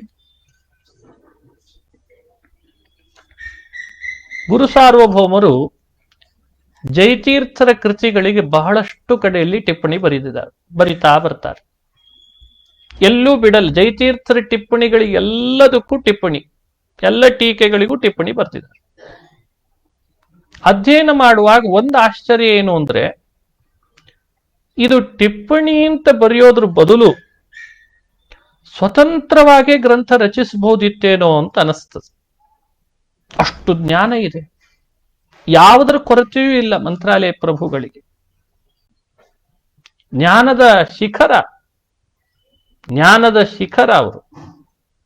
ಆದರೂ ಕೂಡ ಟಿಪ್ಪಣಿ ಅಂತ ಬರೀತಾರೆ. ಇತ್ತೀಚೆಗೆ ನಿಮಗೆ ಸ್ವಲ್ಪ ತಿಳುವಳಿಕೆ ಬಂದಿರ್ತದೆ, ಅಷ್ಟೇನು ಅಧ್ಯಯನ ಮಾಡಿರೋದಿಲ್ಲ ಕೆಲವರು. ಆ ಕೂಡಲೇ ಮೊದಲೇನೆ ಸ್ವತಂತ್ರ ಗ್ರಂಥಗಳನ್ನು ಬರೀಲಿಕ್ಕೆ ಶುರು ಮಾಡಿರ್ತಾರೆ. ಆಗ ತಮ್ಮದೇ ಗ್ರಂಥ ನೋಡಿದ್ರೆ ಆಶ್ಚರ್ಯ ಆಗ್ತದೆ. ಗ್ರಂಥ ಬರೆದದ್ದೇನಿದ್ರು ಒಳಗಡೆಯಲ್ಲಿ ಕಾಪಿ ಪೇಸ್ಟ್ ಆಗಿರ್ತದೆ ಅಷ್ಟೆ. ಅಂದ್ರೆ ಬೇರೆ ಬೇರೆಯವರು ಬರೆದದ್ದೇ ಸೆಂಟೆನ್ಸ್ಗಳನ್ನು ಜೋಡಿಸಿ ಒಂದು ಪಬ್ಲಿಷ್ ಮಾಡಿ ಮೇಲ್ಗಡೆಯಲ್ಲಿ ಹೆಡ್ಡಿಂಗ್ ಮಾತ್ರ ತಮ್ದು ಹಾಕೊಂಡ್ಬಿಡ್ತಾರೆ. ಈ ಕೃತ್ಯಗಳು ಸಾಕಷ್ಟು ಕಡೆ ಇವತ್ತು ನಡೆದಿದೆ, ಮೊದಲು ಇಂಥವು ನಡೀತಿದ್ವು. ಆದ್ರೆ ಗುರು ಸಾರ್ವಭೌಮರು ಅಂಥ ಕುಕೃತ್ಯಕ್ಕೆ ಕೈ ಹಾಕಲಿಲ್ಲ. ಅದು ಸರಿಯಲ್ಲ ಅಂದ್ರೆ ಅವರು ಅದು ಮಾಡಬಾರ್ದು ನಾವು. ಯಾಕೆ? ದೈಶಿಕಸ್ಯ ಪ್ರಸಾದ. ನನ್ನ ಹಿರಿಯರು, ನನ್ನ ದೈಶಿಕರೇನಿದ್ದಾರೆ, ಅವ್ರು ನನ್ನ ಮೇಲೆ ತೋರಿದ ಅನುಗ್ರಹಕ್ಕೆ ಅನುಗುಣವಾಗಿ ನಾನು ಬದುಕು ತೋರಿಸ್ತೇನೆ. ನನ್ನ ಹಿರಿಯರು ಯಾರು? ಆಗಲೇ ತೋರಿಸಿದ್ದು ಆಚಾರ್ಯ ಪವನೋಸ್ಮಾತ್, ಆಚಾರ್ಯಾನೀಚ ಭಾರತಿ. ಆದ್ರೆ ಅದೇ ಅವರ ಪರಂಪರೆಯಲ್ಲಿ ಬಂದಂತಹ ಜೈತೀರ್ಥರು ನನ್ನ ದೈಶಿಕರು ಅಂತ ಅವಲಂಬಿಸಿದರು ಮಂತ್ರಾಲಯ ಪ್ರಭುಗಳು. ಜೈತೀರ್ಥರು ಮಂತ್ರಾಲಯ ಗುರು ಸಾರ್ವಭೌಮರಿಗೆ ಅವರು ದೈಶಿಕರೇ. ಯಾಕೆ? ಆಚಾರ್ಯ. ಹಾಗಾಗಿ ಜಯತೀರ್ಥರನ್ನು ಕೂಡ ದೈಶಿಕರು ಅಂತ ಅವಲಂಬಿಸಿದ್ರಿಂದ ಅವರ ಪ್ರಸಾದಕ್ಕೆ ನಾ ಪಾತ್ರನಾಗಬೇಕು. ಇದು ನನ್ನ ಶಿಷ್ಯರಿಗೂ ತಿಳಿಬೇಕು. ಶಿಷ್ಯರ ಮೇಲೆ ಗುರು ನೋಡಿ ದೈಶಿಕರ ಅನುಗ್ರಹ ಹೇಗಿದೆ ನನ್ನ ಮೇಲೆ ತೋರಿಸ್ಬೇಕು. ಅದಕ್ಕೆ ಏನ್ ಮಾಡಿದ್ರು, ಸ್ವತಂತ್ರ ಕೃತಿ ರಚನೆ ಮಾಡದೇನೆ ಜಯತೀರ್ಥರೆಂಬ ದೈಶಿಕರ ಅನುಗ್ರಹಕ್ಕಾಗಿ ಜಯತೀರ್ಥರ ಕೃತಿಗೆ ಟಿಪ್ಪಣಿ ರಚನೆ ಮಾಡಿಬಿಟ್ರು. ಇದರಿಂದ ಏನ್ ತಿಳಿತದೆ? ಟಿಪ್ಪಣಿ ರಚನೆ ಮಾಡ್ತಾರೆ ಅವರ ಟೀಕೆಗೆ ಅಂದ್ರೆ ಅವರ ಅನುಗ್ರಹ ಇವ್ರ ಮೇಲೆ ಅಂತ ಹೇಳುತ್ತಾನೆ. ಪೂರ್ಣ ಬರ್ದ ಅಥದಿಂದ ಇತಿ ತನಕ. ಆಶ್ಚರ್ಯ ಆಗ್ತದೆ. ವಾದಾವಳಿ ಅಂತ ಜಯತೀರ್ಥರ ಕೃತಿ, ಆ ಇಡೀ ಕೃತಿಗೆ ಅಥದಿಂದ ಇತಿ ತನಕ ಒಂದು ಕಡೆಯಲ್ಲೂ ಬಿಡದೆ ಯಾವ್ಯಾವ ವಾಕ್ಯಕ್ಕೆ ಎಲ್ಲೆಲ್ಲ ಅರ್ಥ ಆಗಲ್ಲ ಅಲ್ಲೆಲ್ಲ ಬರಿತಾ ಬರ್ತಾರೆ. ಇದೇನ್ ತೋರಿಸ್ತದೆ ಹೇಳಿ ನೋಡೋಣ. ಜಯತೀರ್ಥರ ಪ್ರಸಾದಕ್ಕೋಸ್ಕರವೇ ಅಲ್ವೇ? ಅದಕ್ಕೆ ಹೇಳೋದು, ಮನುಷ್ಯನಿಗೆ ಜ್ಞಾನ ಅನ್ನೋದು ಅದು ಅನುಗ್ರಹದಿಂದ ಲಬ್ಧ ಆದ್ರೇನೆ ಪ್ರಸಿದ್ಧ ಪುರುಷರಾಗ್ಲಿಕ್ಕೆ ಸಾಧ್ಯ. ನಾವು ನಮ್ಮ ಜ್ಞಾನ ಪುಸ್ತಕದಿಂದ ಸ್ವತಂತ್ರವಾಗಿ ನಮಗ್ ಬಂದಿದೆ ಅಂತ ನಾವು ಹೋದ್ರೆ ಆ ಜ್ಞಾನ ಒಳಗಡೆಯಲ್ಲಿ ಉಳಿದಿರ್ತದೆ ಹೊರತು ಅದು ಪ್ರಕಾಶಕ್ಕೆ ಬರಲ್ಲ. ಆದ್ರೆ ಮಂತ್ರಾಲಯ ಪ್ರಭುಗಳ ಜ್ಞಾನ ಅಂಥದ್ದಲ್ಲ. ಅದು ಇವತ್ತಿಗೂ ಪ್ರಕಾಶಕ್ಕೆ ಬರ್ತಾ ಇದೆ. ಇವತ್ತಿಗೂ. ಯಾಕೆ? ದೈಶಿಕಸ್ಯ ಪ್ರಸಾದ. ಇದು ಜಯತೀರ್ಥರ ಪ್ರಸಾದ. ಅವರು ಸಂಪಾದನೆ ಮಾಡಿದ್ದು ಅವರ ಗ್ರಂಥಗಳ ವ್ಯಾಖ್ಯಾನ ಮೂಲಕ, ಅವರಲ್ಲಿ ಭಕ್ತಿ ಮಾಡುವುದ್ರ ಮೂಲಕ. ಹಾಗಾಗಿ ನಮಗ ಆ ಸಂದೇಶ ಕೊಡ್ತಾರೆ, ನಾನು ನನ್ನ ಹಿರಿಯರಲ್ಲಿ ಭಕ್ತಿ ಮಾಡಿದ್ದೇನೆ, ಹಾಗಾಗಿ ಇಷ್ಟು ಗ್ರಂಥಗಳು ಜ್ಞಾನದ ಪ್ರಕಾಶ ನಂದು ಬರ್ತಾ ಇದೆ. ನೀವು ನನ್ನಲ್ಲಿ ಮಾಡೋ ಭಕ್ತಿ ಅಂತಾದ್ರೆ ಅವ್ರದೆಲ್ಲ ಸೇರಿಸಿ ಪ್ರಸಾದ ನಿಮಗ್ ನಾನು ಕೊಡ್ತೇನೆ, ನೀವು ಪ್ರಕಾಶಕ್ಕೆ ಬರ್ರಿ ಅಂತಂತಾರೆ. ಇದು ಜಯತೀರ್ಥರ ಕೃತಿಗಳಿಗೆ ಅವರು ರಚಿಸಿ ಕೊಟ್ಟ ವ್ಯಾಖ್ಯಾನಗಳು ನಮಗೆ ಜ್ವಲಂತ ಸಾಕ್ಷಿ ದೈಶಿಕ ಪ್ರಸಾದ ಅಂತ ಅನ್ನೋದಕ್ಕೆ. ಇನ್ನೊಂದು ವಿಶೇಷ ಅಂದ್ರೆ, ಮೊದಲನೇ ದೈಶಿಕರು ಭಗವತ್ಪಾದರು, ಎರಡನೇ ದೈಶಿಕರು ಜಯತೀರ್ಥರು, ಮೂರನೇ ದೈಶಿಕರು ವಾಂಗ್ಮಯ ಪ್ರಪಂಚದಲ್ಲಿ, ಮಾಧ್ವ ವಾಂಗ್ಮಯ ಪ್ರಪಂಚದಲ್ಲಿ ಬಹಳ ಪ್ರಸಿದ್ಧರು, ಅದು ಚಂದ್ರಿಕಾಚಾರ್ಯರು. ಯಾಕಂದ್ರೆ ಮಾಧ್ವ ವಾಂಗ್ಮಯ ಮೂವರನ್ನು ಪಡ್ಕೊಂಡಿದೆ. ಬಹಳ ಸಿರಿವಂತ ವಾಂಗ್ಮಯ ಇದು. ಶ್ರೀಮಧ್ವ ಕಲ್ಪವೃಕ್ಷಸ್ತು, ಜಯಾರ್ಯ ಕಾಮಧುಕ್ ಸ್ಮೃತ, ವ್ಯಾಸಾರ್ಯ ಚಿಂತಾಮಣಿ, ವ್ಯಾಸರಾಜಸ್ತು ಚಿಂತಾಮಣಿ. ವ್ಯಾಸರಾಜರು ಅಂದ್ರೆ ಚಿಂತಾಮಣಿ.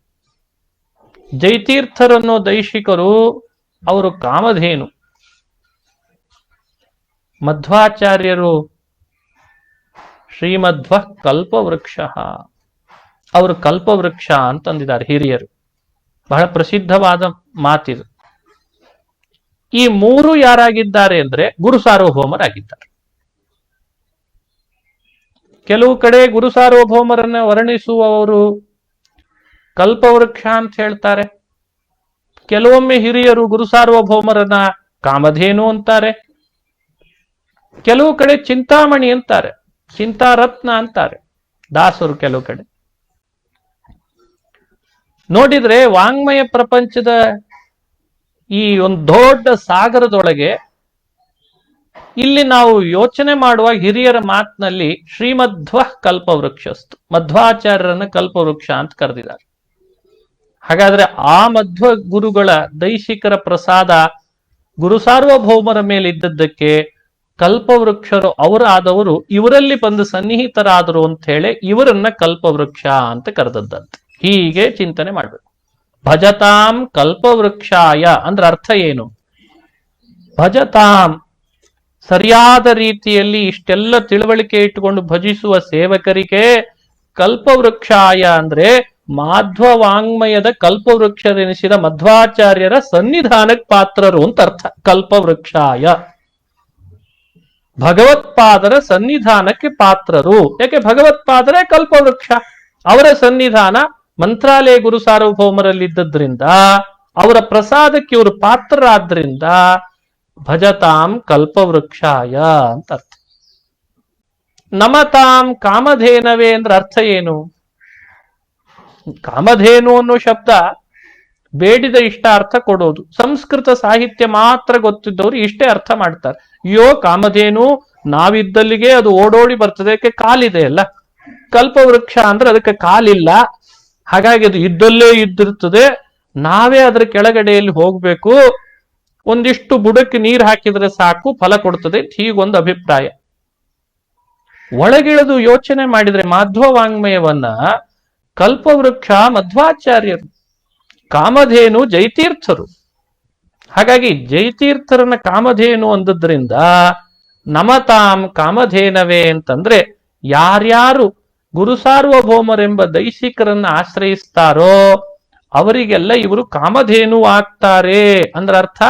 ಕಾಮಧೇನು ಸ್ಥಾನದಲ್ಲಿರೋ ಜೈತೀರ್ಥರ ಸನ್ನಿಧಾನಕ್ಕೆ ಪಾತ್ರರಾದ್ರಿಂದ ಅವರ ಮೂಲಕವಾಗಿ ನಮಗೆ ಎಲ್ಲವನ್ನು ಅನುಗ್ರಹಿಸ್ತಾರೆ ಅಂತ ಅರ್ಥ. ಇದು ನೋಡಿ ವಾದೀಂದ್ರ ತೀರ್ಥರ ವರ್ಣನೆಯಲ್ಲಿ ಇದು ಸ್ಫುಟವಾಗಿ ನಮಗೆ ವ್ಯಕ್ತ ಆಗ್ತದೆ. ಅದಕ್ಕೆ ನಾನು ಈ ವ್ಯಾಖ್ಯಾನ ಮಾಡಿದೆ. ಇನ್ನು ಚಿಂತಾಮಣಿ ಅಂತಾರೆ. ಚಿಂತಿತವನ್ನ ಕೊಡ್ತದೆ, ಆದ್ರಿಂದ ಚಿಂತಾಮಣಿ. ಅವ್ರು ಯಾರು? ವ್ಯಾಸರಾಜರು ಅಂತ. ವ್ಯಾಸರು ಚಿಂತಾಮಣಿಸ್ತು ವ್ಯಾಸಾರ್ಯ ಮುನಿತ್ರಯ ಮುದಾಹೃತಂ. ಚಿಂತಾಮಣಿಸ್ತು ವ್ಯಾಸಾರ್ಯ ಎಂದಿದ್ರು ಮಾಧ್ವವಾಂಗ್ಮಯದ ಬಹುದೊಡ್ಡ ಚಿಂತಾಮಣಿ ಅಂದ್ರೆ ವ್ಯಾಸತೀರ್ಥರು. ಅದನ್ನ ವಿಜೇಂದ್ರ ಸ್ವಾಮಿಗಳು ವ್ಯಾಸರಾಜರನ್ನ ವರ್ಣಿಸುವಾಗ ಅಂತಾರೆ, ಎಂಥ ವ್ಯಕ್ತಿತ್ವ ವ್ಯಾಸರಾಜರದ್ದು ಅಂತ. ಹಾಗಾಗಿ ವ್ಯಾಸರಾಜರ ಚಿಂತಾಮಣಿಯ ಸ್ವಭಾವ ಗುರು ಸಾರ್ವಭೌಮರಲ್ಲಿ ಇದೆ, ಗುರು ಸಾರ್ವಭೌಮರಲ್ಲಿ. ಹಾಗಾಗಿ ಅವರನ್ನ ಚಿಂತಾಮಣಿ ಅಂತ ಕರೀತಾರೆ. ಎಂಥ ಅದ್ಭುತ ನೋಡಿ. ಹೀಗಾಗಿ ದೈಶಿಕಸ್ಯ ಪ್ರಸಾದ ಅಂತನ್ನೋ ಒಂದು ಮಾತು, ಆ ದೈಶಿಕ ಶಬ್ದದೊಳಗೆ ಬಹಳ ಅರ್ಥ ಇದೆ, ಅನುಸಂಧಾನ ಮಾಡ್ಲಿಕ್ಕಿದೆ. ಅದನ್ನ ನಮಗೆ ಹಿರಿಯರು ಅನುಸಂಧಾನ ಮಾಡಿಸಿದ್ದಾರೆ, ನಾವು ಅದನ್ನ ತಕ್ಕೊಳ್ಬೇಕಷ್ಟೆ. ಚಂದ್ರಿಕಾಚಾರ್ಯರು ದೈಶಿಕಾಚಾರ್ಯರು. ಅಸ್ಮದ್ದೈಶಿಕ ಪಾದಾನಾಂ ಪ್ರಣಮ್ಯ ಚರಣಾಂಬುಜಂ ಅಂತ ಸುಧೀಂದ್ರ ತೀರ್ಥರನ್ನ, ವಿಜೇಂದ್ರ ತೀರ್ಥರನ್ನ, ವ್ಯಾಸರಾಜರನ್ನ ಸ್ವತಃ ಮಂತ್ರಾಲಯ ಪ್ರಭುಗಳೇ ತಮ್ಮ ಗ್ರಂಥದಲ್ಲಿ ಸ್ತೋತ್ರ ಮಾಡ್ತಾರೆ. ಇದು ಅವರ ಮಾತು. ಅಸ್ಮದ್ದೈಶಿಕ ಪಾದಾನಾಂ ಅಂತ ಒಂದ್ ಕಡೆ ದೇಶಿಕ ಅಂತಿದೆ, ದೈಶಿಕ ಇರ್ಲಿ, ಶಬ್ದದಲ್ಲಿ ನಾವು ವಾದ ಮಾಡೋದು ಬೇಡ. ಸ್ವತಃ ಗುರು ಸಾರ್ವಭೌಮರ ಬಾಯಲ್ಲಿ ಬರುವ ಶಬ್ದ ಇದು, ದೇಶಿಕ ದೈಶಿಕ ಅಂತ ಮಂಗಳಾಚರಣೆಯಲ್ಲಿ. ಹಾಗಾಗಿ ಗುರು ಸಾರ್ವಭೌಮರ ವ್ಯಕ್ತಿತ್ವ ಚಿಂತಿಸುವವರು, ಅವರ ಹಿರಿಯರಾದ ಅವರಿಗೂ ದೈಶಿಕ ಅನ್ನೋ ಶಬ್ದದಿಂದ ಕರೆಸಿಕೊಂಡ ಅವರಿಂದ ಚಂದ್ರಿಕಾಚಾರ್ಯರನ್ನ ಸ್ಮರಣೆ ಮಾಡಬೇಕು. ಚಂದ್ರಿಕಾಚಾರ್ಯರ ಪ್ರಸಾದ ಗುರು ಸಾರ್ವಭೌಮರ ಮೇಲೆ ವಿಶೇಷ ಆಯಿತು. ಒಂದರ್ಥದಲ್ಲಿ ಚಂದ್ರಿಕಾಚಾರ್ಯರೇ ರಾಯರು, ಬೇರೆ ಅಲ್ವೇ ಅಲ್ಲ. ಪರಂಪರೆಯಲ್ಲಿ ಹೇಗೆ ಬಂದಿದೆ ಅದನ್ನು ಅವಲಂಬಿಸಿ ಅನುಸಂಧಾನ ಮಾಡಿಸ್ತಾರಷ್ಟೆ. ಅಂದ್ರೆ ನಮಗ್ ಹೇಳ್ಬೇಕಾಗಿದೆ ಏನು ಅಂದ್ರೆ, ನೀವು ನಿಮ್ ಬದುಕಿನೊಳಗೆ ನನ್ನಂತೆ ನಿಮ್ಮ ದೈಶಿಕರ ಅನುಗ್ರಹಕ್ಕೆ ಪಾತ್ರ ಆಗ್ರಿ,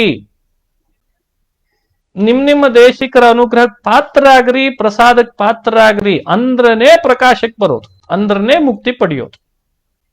ಹಾಗಾಗಿ ಮಂತ್ರಾಲಯ ಗುರು ಸಾರ್ವಭೌಮರು ಚಂದ್ರಿಕಾ ಗ್ರಂಥಕ್ಕೆ ತಾವೇ ಸ್ವತಃ ಪ್ರಕಾಶ ಅಂತ ಟಿಪ್ಪಣಿ ಬರೆದ್ರು. ಚಂದ್ರಿಕಾ ಗ್ರಂಥದ ಟಿಪ್ಪಣಿ ಎಂಥ ಅದ್ಭುತ, ನಿಮಗೆ ಅನುಸಂಧಾನಕ್ಕೆ ಬರಲಿ ಅಂತ ಹೇಳ್ತೇನೆ. ಚಂದ್ರಿಕಾ ಅವಳೊಬ್ಳು ಹೆಣ್ಣು. ಆ ಹೆಣ್ಣಿಗೆ ವಿಶೇಷವಾದ ಕಳೆ ಕಟ್ಟುವಂತೆ ಪ್ರಕಾಶ ಕೊಟ್ಟದ್ದು ಅಂದ್ರೆ ಅದು ಗುರು ಸಾರ್ವಭೌಮರ ವ್ಯಾಖ್ಯಾನ ಅಂತ ವರ್ಣಿಸಿದ್ದಾರೆ.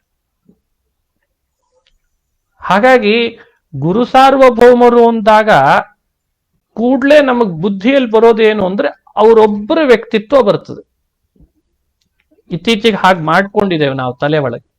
ರಾಯರು ಅಂದ್ರೆ ಏನು? ಒಂದು ವೃಂದಾವನ ಅಥವಾ ಒಂದು ಚಿತ್ರಪಟ, ಕೈಯಲ್ಲಿ ಮಾಲೆ, ಕೊರಳಲ್ಲಿ ತುಳಸಿ ಮಾಲೆ, ಇದೆಲ್ಲ ಸರಿನೇ. ಕೊರಳಲ್ಲಿ ತುಳಸಿ ಮಾಲೆ, ಕೈಯಲ್ಲಿ ಒಂದು ದಂಡಕ, ದೌರ್ಭ್ಯಾಂ ದಧಾನಂ ಕಾಷಾಯ ವಸನಂ ರಾಮಮಾನಸಂ ಯೋಗೀಂದ್ರ ತೀರ್ಥ ವಂದ್ಯಾಂಘ್ರಿಂ ತುಳಸಿ ದಾಮಭೂಷಿತಂ. ತುಳಸಿ ಮಾಲೆ, ಕಾಷಾಯ ವಸ್ತ್ರ, ಶುಭ್ರವಾದ ಕಾಯ, ಕಣ್ಣರಳಿಸಿರ್ತಾರೆ, ಸದಾ ಮನಸ್ಸಿನಲ್ಲಿ ರಾಮನ ಆರಾಧನೆ ಮಾಡ್ತಿರ್ತಾರೆ. ಇದೆಲ್ಲ ಗುರು ಸಾರ್ವಭೌಮರ ಧ್ಯಾನ ಮಾಡೋದು ಹೀಗೇ ಮಾಡಬೇಕು. ಆ ಘನ ವ್ಯಕ್ತಿತ್ವ ಗುರು ಸಾರ್ವಭೌಮರಿಗೆ ಯಾರೇನ್ ಕೇಳ್ತಾರೆ ಕೊಡ್ತಾರೆ, ಯಾರು ಯಾವ ರೀತಿ ಬಯಸ್ತಾರೆ ಅದನ್ನು ನಿರ್ಮಾಣ ಮಾಡ್ತಾರೆ, ಏನಂತಾರದು. ಹೀಗೆಲ್ಲ ಆಗ್ಬೇಕಾದ್ರೆ ಅವ್ರಿಗೆ ಏನ್ ತಾಕತ್ತು, ಎಲ್ಲಿದ ಬಂತದು ಶಕ್ತಿ? ಇದು ನಾವು ಹುಡುಕ್ಬೇಕಾದದ್ದಲ್ವೇ? ಈ ಪ್ರಶ್ನೆಗೆ ಉತ್ತರ ಹುಡುಕ್ಬೇಕಲ್ವೇ? ಮನುಷ್ಯನ ದೃಷ್ಟಿಕೋನ ಸ್ವಲ್ಪಲ್ಲ ಸ್ವಲ್ಪ ಹುಡುಕುವಂತಾಯ್ತು ಅಂತಾದ್ರೆ, ಹುಡುಕುವ ದೃಷ್ಟಿಕೋನ ಅಂತಾಯ್ತು ಅಂದ್ರೆ ಸತ್ಯ ತಿಳಿಲಿಕ್ಕೆ ಸಹಾಯ ಆಗ್ತದೆ. ಮೌಢ್ಯದಲ್ಲಿ ಎಷ್ಟು ದಿವಸ ಇರ್ಲಿಕ್ಕೆ ಸಾಧ್ಯ? ಒಂದು ಭುವನಗಿರಿ ಅಂತ ಒಂದು ಗ್ರಾಮ, ಎಲ್ಲರಿಗಿದ್ದಂತೆ ಇಬ್ರು ದಂಪತಿಗಳು ಮಕ್ಕಳಾಗಿಲ್ಲ ಅಂತ ಕೊರತೆಗೆ ತಿರುಪತಿಗೆ ಹೋದ್ರು, ಸೇವೆ ಮಾಡಿದ್ರು, ಮಗುವಾಯ್ತು, ವೆಂಕಟನಾಥ ಅಂತ ಹೆಸರಿಟ್ರು. ಕೆಲವು ದಿನಗಳ ಕಾಲ ಸಾಹಿತ್ಯ, ಅಲಂಕಾರ, ನೀತಿಶಾಸ್ತ್ರ ಇಷ್ಟು ಅಧ್ಯಯನ ಮಾಡಿದ್ರು. ವಯಸ್ಸಿಗೆ ಬಂದಿದ್ದಾನೆ, ಸ್ನಾತಕ ಅಂತ ಯುವಕನಾದಾಗ ಸರಸ್ವತಿ ಅಂತ ಒಂದು ಹೆಣ್ಣನ್ನು ತಂದು ವಿವಾಹ ಮಾಡಿಸಿದ್ರು. ಒಬ್ಬ ಮಗನನ್ನು ಪಡೆದ್ರು, ಲಕ್ಷ್ಮೀನಾರಾಯಣ ಅಂತ ಮಗನನ್ನು ಪಡೆದ್ರು. ಗೃಹಸ್ಥ ಜೀವನ ನಡೆಸ್ತಾ ಇರುವಾಗಲೇ ಸುಧೀಂದ್ರ ತೀರ್ಥರ ಸ್ವಲ್ಪ ದಿನದ ಮಠದ ಪರಿಸರದಲ್ಲಿ ಇರುವ ಹಾಗಾಯ್ತು. ಆಮೇಲೆ ಮತ್ತೆ ಪುನಃ ಅವರಿಗೊಂದು ಬಡತನ,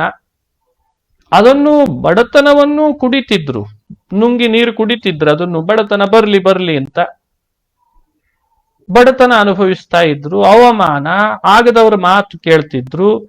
ಸನ್ಯಾಸಕ್ಕೆ ಕರೆ ಬಂತು, ಬರ್ರಿ ಅಂತ ಸನ್ಯಾಸ ಸ್ವೀಕಾರ ಮಾಡಿದ್ರು. ಸನ್ಯಾಸ ಸ್ವೀಕಾರ ಆದ್ಮೇಲೆ ರಾಘವೇಂದ್ರರು ಅಂತ ಹೆಸರು ಕೊಟ್ರು, ರಾಘವೇಂದ್ರ ತೀರ್ಥರು ಅಂತ. ಯತಿಗಳು ಯತಿ ಧರ್ಮ ಪಾಲನೆ ಮಾಡಬೇಕು ಅಂತ ನಾನಾ ಕಡೆಯಲ್ಲಿ ದಕ್ಷಿಣ ಭಾರತದ ಆ ಪ್ರಾಂತಗಳನ್ನ, ಕೇರಳ ಇತ್ಯಾದಿ ಪ್ರಾಂತಗಳನ್ನ ಸಂಚರಿಸ್ತಿದ್ರು. ಅಲ್ಲಲ್ಲಿ ಪಾಠ, ವ್ಯಾಖ್ಯಾನಗಳ ರಚನೆ, ಹತ್ರ ಬಂದ ಭಕ್ತರಿಗೆಲ್ಲ ಅನುಗ್ರಹ ಮಾಡ್ತಾ ಇದ್ರು. ಇಷ್ಟೇ ರಾಯರ ಕಥೆನಾ? ಇದು ಮಂತ್ರಾಲಯ ಗುರು ಸಾರ್ವಭೌಮರ ಬಗ್ಗೆ ನಾವು ಆಲೋಚನೆ ಮಾಡಬೇಕಾದದ್ದು ಇಷ್ಟೇನಾ? ಹಾಗಾದ್ರೆ ಈ ಥರದ್ದೇ ವ್ಯಕ್ತಿತ್ವ ನಮ್ಮಲ್ಲಿ ಯಾಕೆ ಬರ್ತಾ ಇಲ್ಲ? ಅವರಲ್ಲಿ ಅದು ಬರ್ತಿದೆ ಅಂದ್ರೆ ಅವರು ಪಡೆದದ್ದು ಯಾವುದರಿಂದ? ಅದ್ರ ಗುಟ್ಟೇನು? ಅವ್ರು ಯಾರನ್ನ ಅವಲಂಬಿಸಿ ಇಂಥ ಶಕ್ತಿಯನ್ನು ಪಡೆದ್ರು? ಮಾಂಸ ತಂದಿಟ್ಟದ್ದನ್ನು ಹಣ್ಣು ಮಾಡಬೇಕು, ಇಂಗ್ಲಿಷ್ ಭಾಷೆಯಲ್ಲಿ ಒಬ್ಬನು ಮಾತನಾಡ್ತಾನೆ ಈಸ್ಟ್ ಇಂಡಿಯಾ ಕಂಪನಿಯವನು ಅಂದ್ರೆ ಇಂಗ್ಲಿಷ್ ಭಾಷೆಯಲ್ಲೇ ಉತ್ತರ ಕೊಡಬೇಕು. ಅರೆ ಅವ್ರು ಕಲ್ತದ್ದು ಅವ್ರ ಪ್ರಾಂತ ಇವತ್ತಿಗೆ ನಿಮಗೆ ಗೊತ್ತಿದ್ದಂತೆ ಭುವನಗಿರಿ ತಮಿಳ್ನಾಡು. ತಮಿಳ್ ಬರ್ತಿತ್ತು ಅನ್ಕೊಳ್ಳೋಣ. ಅವರ ಹಿಂದೆ ಅವರ ಕನಕಾಚಲ ಭಟ್ರ ಕಾಲದಿಂದ ಕನ್ನಡದ ರಾಜನ ಆಸ್ಥಾನದಲ್ಲಿ ಇದ್ರು, ಕರ್ನಾಟಕದ ರಾಜ. ಕನ್ನಡ ಬರ್ತಿತ್ತು, ಸರಿ, ಸಂಸ್ಕೃತ ಬರ್ತಿತ್ತು, ಇಂಗ್ಲಿಷಿನ ಪ್ರಚಾರ ಅಷ್ಟಿರ್ಲಿಲ್ಲ. ಆದ್ರೆ ಅದೇ ಭಾಷೆಯಲ್ಲಿ ಅವನಿಗೆ ಉತ್ತರ ಕೊಟ್ರಲ್ಲ, ಯಾವುದರ ಸಿದ್ಧಿ? ಅಂದ್ರೆ ಅವ್ರು ಲಿಟ್ರೇಚರ್ ಕಲ್ತಿದ್ರು ಅನ್ಕೊಳ್ಳೋಣವಾ? ಯಾವುದರ ಸಿದ್ಧಿ ಇದೆಲ್ಲ? ಒಬ್ಬ ನವಾಬ ಒಂದು ಹಾವು ಕಚ್ಚಿ ಸತ್ತೋಗಿದೆ, ಅದು ಮಗು ಸತ್ತೋಗಿದೆ. ಆ ಸತ್ತೋದ ಮಗುವನ್ನು ಸುಮ್ಮನೆ ತೀರ್ಥ ಪ್ರೋಕ್ಷಣೆ ಮಾಡಿ ಬದುಕಿಸ್ಬೇಕಾದ್ರೆ ಇದರ ಸಿದ್ಧಿಯ ಹಿಂದಿರುವಂತಹ ಮಹತ್ವ ಯಾವ ತಪಸ್ಸು? ಪೂರ್ವಾಶ್ರಮದ ಪತ್ನಿ ಸರಸ್ವತಿ ಹಾರ್ತಾಳ್ ಬಾವಿಗೆ ಹೋಗಿ, ನದಿಗೆ ಹೋಗಿ. ಅಂಥವಳು ಪುನಃ ಪ್ರೇತತ್ವ ಪಡೆದ್ಲಲ್ಲ, ಪಿಶಾಚಿ ಜನ್ಮ ಅಂತ, ಅದನ್ನೂ ಕಳಿಬೇಕಾದ್ರೆ ಅದರ ಹಿಂದಿರುವ ಶಕ್ತಿ ಏನು? ಎಲ್ಲಿಂದ ಬರ್ತದೆ ಇದೆಲ್ಲ ಶಕ್ತಿಗಳೆಲ್ಲ? ಸ್ವಲ್ಪ ಯೋಚನೆ ಮಾಡಬೇಕಾದದ್ದೇ ನಾವು ನೀವು ಇದರ ಬಗ್ಗೆ. ಮಕ್ಕಳಿಲ್ಲ ಅನ್ನೋರಿಗೆ ಮಕ್ಕಳನ್ನು ಕೊಡ್ತಾರೆ ಅಂತಾರೆ. ವಂದ್ಯಾ ಸುಪುತ್ರ ಪ್ರದೋ ವ್ಯಂಗಸ್ವಂಗ ಸಮೃದ್ಧಿನಃ. ಅಂಗಗಳ ಊನತೆ ಇರುವವನನ್ನ ಸರ್ವಾಂಗ ಸುಂದರನನ್ನಾಗಿ ಮಾಡ್ತಾರೆ ಅಂತಂತಾರೆ. ಮಾತು ಬರದವನನ್ನ ಮಾತು ಕೊಡ್ತಾರೆ ಅಂತಂತಾರೆ. ಮೂಕೋಪಿ ಯತ್ ಪ್ರಸಾದೇನ ಮುಕುಂದ. ಇದು ಏನಿದು? ಈ ಶಕ್ತಿ ಏನಿದು? ಯಾವುದರ ಶಕ್ತಿ ಇದೆಲ್ಲ? ಹುಡುಕ್ಬೇಕೆ ಅಥವಾ ಬೇಡವೆ? ನಮಗೇನು ಬೇಕೋ ಅಷ್ಟು ನಾವು ಪಡ್ಕೊಂಡ್ರೆ ಸಾಕಪ್ಪ. ನಮಗೀಗೇನು ಬೇಕು? ನಮಗ್ ಮನೆ ಕಟ್ಟಿಸ್ಬೇಕು, ಅಥವಾ ವಾಹನ ಬೇಕು, ಒಂದಿಷ್ಟು ಸಂಪಾದನೆ ಆಗ್ಬೇಕು, ಪಡ್ಕೊಂಡು ಹೋಗ್ಬಿಡೋಣ, ಈ ಅಭಿಪ್ರಾಯನೇ? ಅದಲ್ಲ. ದೈಶಿಕಸ್ಯ ಪ್ರಸಾದ. ಅವರು ತೋರಿದ ಗುರುಭಕ್ತಿ, ಅವರು ಮಾಡಿದ ದೈವಭಕ್ತಿ, ಅವೆರಡೇ ಅವರನ್ನು ಇಷ್ಟು ಉತ್ತುಂಗಕ್ಕೆ ಏರಿಸ್ಲಿಕ್ಕೆ ಕಾರಣ ಆಗಿದೆ. ಅವರು ಸ್ವತಂತ್ರರು ಅಂತ ಭಾವಿಸಬಾರ್ದು. ನಾವು ಅವರ ಬಗ್ಗೆ ಮೌಢ್ಯ ಇಟ್ಕೊಳ್ಬಾರ್ದು. ಇದೆಲ್ಲ ನಮಗೆ ಹಿರಿಯರು ಚಿಂತನೆ ಮಾಡಿಸಿದ ದಾರಿಯಲ್ಲಿ ನಾವು ನೋಡ್ತಾ ಬರ್ಬೇಕು. ಹಾಗಾಗಿ ಚಂದ್ರಿಕಾ ಗ್ರಂಥದ ಪ್ರಕಾಶ ದೈಶಿಕಸ್ಯ ಪ್ರಸಾದ. ಇದು ಕೇವಲ ಚಂದ್ರಿಕೆಗೆ ಪ್ರಕಾಶ ಅಲ್ಲ, ಗುರು ಸಾರ್ವಭೌಮರ ವ್ಯಕ್ತಿತ್ವದ ಪ್ರಕಾಶ ಆಯ್ತಂತೆ. ಅದರಿಂದ ಅವರು ಹಚ್ಚಿದ್ದು ಕೇವಲ ತತ್ವ ಪ್ರಕಾಶಿಕಾದ ಭಾವಕ್ಕೆ ದೀಪ ಅಲ್ಲ, ಗುರು ಸಾರ್ವಭೌಮರ ಕೀರ್ತಿಯ ದೀಪ ಜಗತ್ತಿಗೆ ಬೆಳೆಸಿದ್ದಾರೆ. ಈ ಅರ್ಥದಲ್ಲಿ ಭಾವದೀಪ.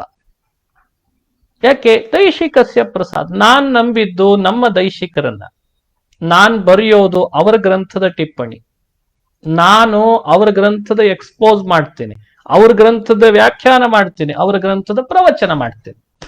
ಇದು ಬಿಟ್ಟು ನಾ ಏನೂ ಮಾಡಲ್ಲ ಅಂದ್ರು. ಇದು ಬಿಟ್ಟು ನಾನು ಬೇರೆದಕ್ಕೆ ಹಾಕಲ್ಲ ತಲೆ. ಉಳಿದೆಲ್ಲ ಏನ್ ಮಹಿಮೆಗಳಿದ್ರು ಇದ್ರ ಪ್ರಭಾವದಿಂದ ತಾನಾಗೆ ನಡೀತದೆ ಅಂತಂತಿದ್ರು. ಯಾಕೆ? ದೈಶಿಕಸ್ಯ ಪ್ರಸಾದ. ಅವರು ಊಟಕ್ಕೆ ಚಿಂತಿಸಿದ್ದಿಲ್ಲಂತೆ ಒಂದು ದಿನವೂ ಕೂಡ. ಊಟಕ್ಕೆ ಒಂದು ದಿವಸ ಚಿಂತಿಸಿದ್ದಿಲ್ಲೇ ಇಲ್ಲ. ಯಾಕೆ? ದೈಶಿಕಸ್ಯ ಪ್ರಸಾದ. ಅವರಿದ್ದಾರೆ, ಅವ್ರು ಹಾಕಿಸ್ತಾರೆ, ಇದು ಬರಬೇಕು ಅಂತ. ಹೀಗಾಗಿ ಭಗವದ್ಗೀತೆ, ಕೃಷ್ಣನ ಭಗವದ್ಗೀತೆಗೆ ಮೂರು ಗ್ರಂಥಗಳನ್ನ ಕೊಡುವಾಗ ಅದರ ಹಿಂದಿರುವ ಅವರ ಕಳಕಳಿ ಏನು ಅಂದ್ರೆ, ಇವರೆಲ್ಲರ ಅನುಗ್ರಹ ನನ್ನ ಮೇಲೆ ಆಗಲಿ, ಇವರೆಲ್ಲರ ಅನುಗ್ರಹ ನನ್ನ ಮೇಲೆ ಆಗ್ಬೇಕು. ಅವರಿಗೆ ಎರಡೇ ದೃಷ್ಟಿ. ಒಂದು, ಇವರೆಲ್ಲರ ಅನುಗ್ರಹ ನನ್ನ ಮೇಲೆ ಆಗ್ಬೇಕು, ಈ ಗ್ರಂಥ ಅಧ್ಯಯನ ಮಾಡ್ಲಿಕ್ಕೆ ಬರೋ ಶಿಷ್ಯರಿಗೂ ಆಗ್ಬೇಕು. ಇದು ದೂರದೃಷ್ಟಿ. ಇಂಥ ದೂರದೃಷ್ಟಿ ಇಟ್ಟುಕೊಂಡು ವ್ಯಾಖ್ಯಾನ ಮಾಡ್ತಾರವ್ರು. ಇದು ದೈಶಿಕಸ್ಯ ಪ್ರಸಾದ ಅನ್ನೋ ಮಾತಿಗೆ ನಾವು ಚಿಂತನೆ ಮಾಡಬೇಕಾದದ್ದು. ಇನ್ನು ಸಾಕಷ್ಟು ಅಂಶಗಳು ಅವರ ಕೃತಿ ರಚನೆಯಲ್ಲೇ ಅವರಿಗೆಷ್ಟು ಗುರುಭಕ್ತಿ ಇತ್ತು ಅನ್ನೋದು ನಾವು ಅನುಸಂಧಾನ ಮಾಡ್ಲಿಕ್ಕೆ ಬರ್ತದೆ.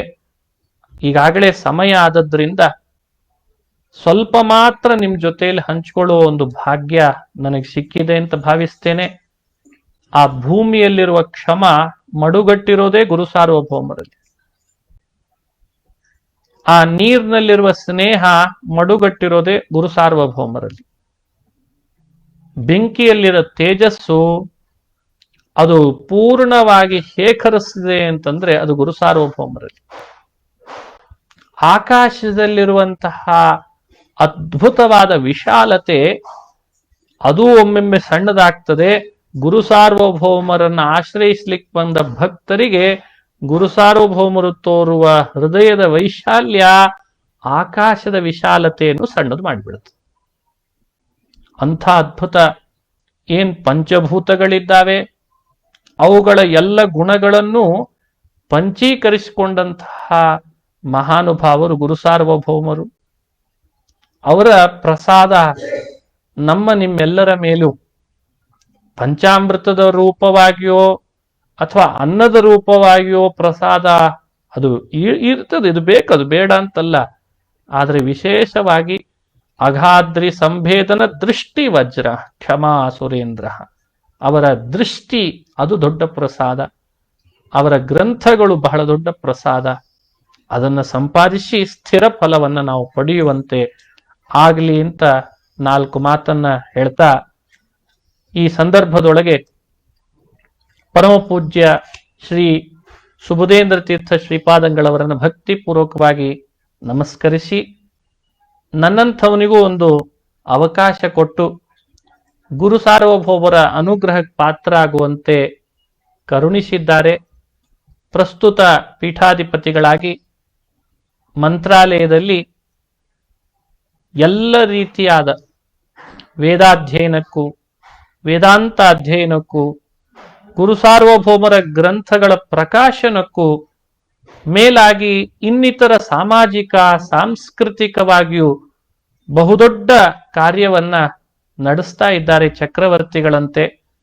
ಅಂಥ ಸುಬುಧೇಂದ್ರ ತೀರ್ಥ ಶ್ರೀಪಾದಂಗಳವರನ್ನ ಭಕ್ತಿಪೂರ್ವಕವಾಗಿ ನಮಸ್ಕರಿಸಿ ಹರಿಕಥಾ ಸುಧಾ ಸಿಂಚನದ ಮೂಲಕ ಈ ಒಂದು ಜ್ಞಾನದ ಕಾರ್ಯ ನೆರವೇರಿಸುವ ಅವಕಾಶ ಮಾಡಿದ್ದಕ್ಕೆ ನಾನು ಅವರಿಗೆ ಧನ್ಯವಾದಗಳನ್ನು ಅರ್ಪಿಸ್ತೇನೆ. ಎನ್ ವಾದರಾಜಾಚಾರ್ಯರು ಬಹಳ ಆದರದಿಂದ ನನ್ನನ್ನ ಈ ಪ್ರವಚನದಲ್ಲಿ ತೊಡಗಿಸಿದರು. ಹಾಗೂ ಪದ್ಮನಾಭಾಚಾರ್ಯ ಮಂಚಾಲಿ ಅವರು ಇಬ್ಬರಿಗೂ ಭಕ್ತಿಪೂರ್ವಕ ನಮಸ್ಕರಿಸಿ ಧನ್ಯವಾದಗಳನ್ನು ಅರ್ಪಿಸಿ ಶ್ರೋತೃಗಳಿಗೂ ಕೂಡ ಗುರು ಸಾರ್ವಭೌಮರ ವಿಶೇಷವಾದ ಅನುಗ್ರಹ ಆಗಲಿ, ನನ್ನ ಮೇಲೂ ಆಗಲಿ ಅಂತ ತಿಳಿಸಿ ನನ್ನ 2 ತೊದಲು ನುಡಿಗಳನ್ನ ಮುಕ್ತಾಯ ಮಾಡ್ತೇನೆ. ಶ್ರೀ ಕೃಷ್ಣಾರ್ಪಣಮಸ್ತು. ಹರಯೇ ನಮಃ. ಹರಯೇ ನಮಃ.